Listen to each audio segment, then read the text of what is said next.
tere tulemast vaatama maailma populaarseimat mälumängu. See on põhikooli õpetaja.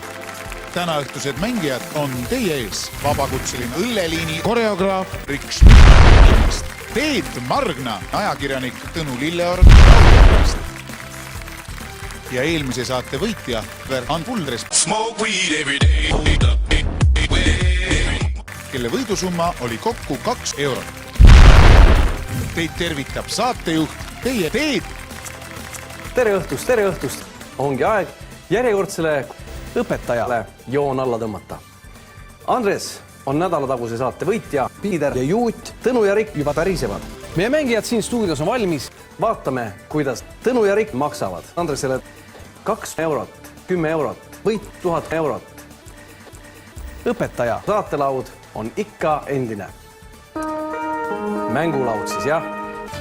Tere tulemast tagasi, hea. Tõnu ja Rikk põrutasid karjapoisi tehnikas. Andres, et on tegelikult viisakas Rooma Piider. Mis juhtus, Andres?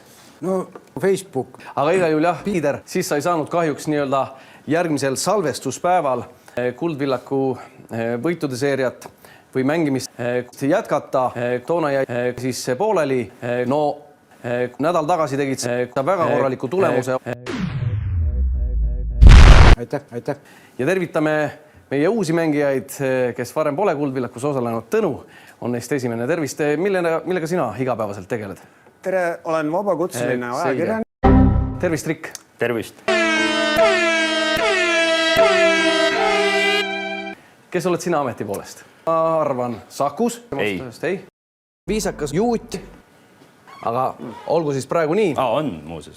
Selge. Ja tulid ka Kuldvillakusse proovima, läbisid tõesti edukalt, siin sa oled. Täpselt nii. Soovin